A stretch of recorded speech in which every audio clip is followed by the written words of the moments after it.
Hello friends, this is Hatim Rampurawala, and in this video we will quickly revise this essay essay 530 revised, that is audit sampling. So it is divided into three parts. That is we will discuss three parts, that is meaning and the type of audit sampling, then sampling risk, and auditors duty.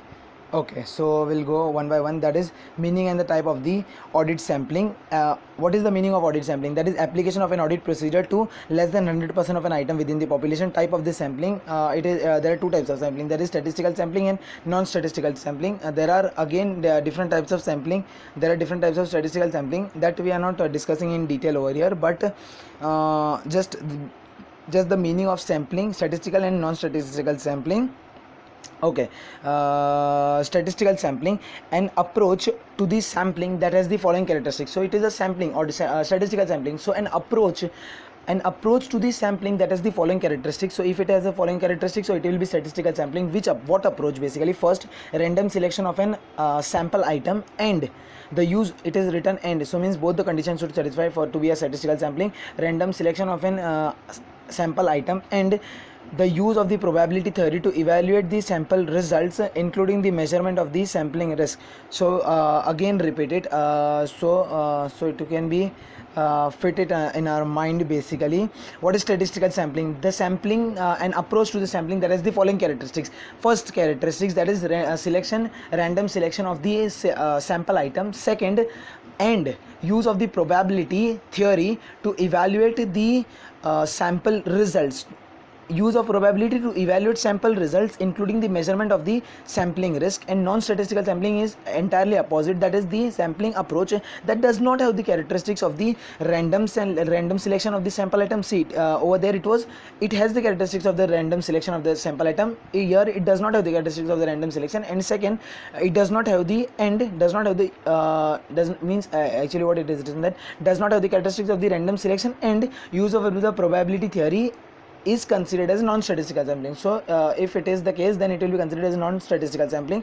Then second is sampling risk. So what is sampling risk? That is meaning of sampling risk, that is the risk that the auditor's conclusion based on the sample may be different from the conclusion if the entire population were subjected to audit. Risk that the auditor's conclusion on the sample based on the sample. So risk on the auditor's conclusion based on the sample may be different from the conclusion if the entire population was subjected to audit is to same audit procedure. If same audit procedure has been applied on the selected items, is different, conclusion is different from if the entire population has been audited. Okay, so it is so what is sampling risk basically? So in case of test of control, controls are more effective if the controls are more effective. In case of test of control, controls are more effective than they actually are. And in case of test of detail, we are reading the above part first, and then we will read the purple part below one. So the above part, in case of test of control, controls are more effective than they actually are. And in case of test of detail, material misstatement does not exist, in fact it does. So what will be the conclusion? That is affect the audit effectiveness and is more likely to lead to an inappropriate audit opinion. And in case of now we are reading the below part, that is in case of test of control, controls are less effective than they actually are. And in case of test of detail, the material misstatement does not material misstatement exists when in fact it does not. So if it is the case, then it affects the auditor audit efficiency, and as it would lead to the additional work to be established, as it would lead to additional work to establish that the initial conclusion were incorrect. Okay, so it will lead to basically additional work to establish that the initial conclusion were incorrect, and they have to perform again the same work. So it will be an audit inefficiency. Then the last concept, auditor's duty. First point, sample design, size and selection. Each this 3 point are given below. There is 1, 2 and 3. First, sample design, that is while designing, auditor shall consider the purpose of an audit procedure and the characteristics of the population. So here to consider while designing audit procedure, thus what we can say, the purpose of the audit procedure. What is the purpose of an audit procedure and the characteristics of the calculation. Then sample size should be sufficient to reduce the sampling risk to an appropriate low level, acceptable low level. And selection of an item, that is selection of an item be in such a way that each sample unit in the population has given equal chance of being selection. Then the second concept, that is in auditor's duty, perform audit procedure.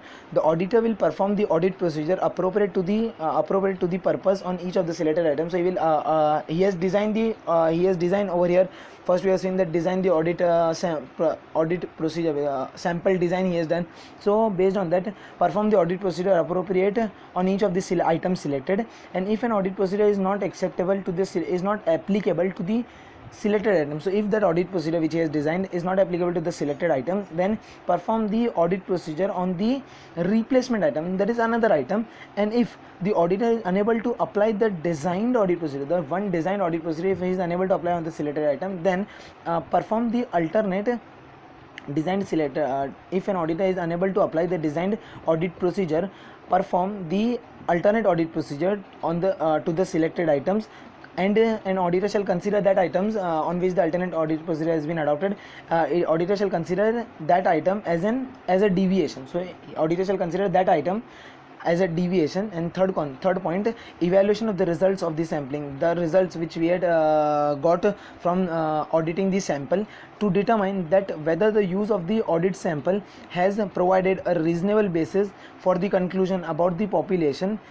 So what it is given is to determine whether the use of the audit sampling has provided a reasonable basis for the conclusion about the population that has been tested.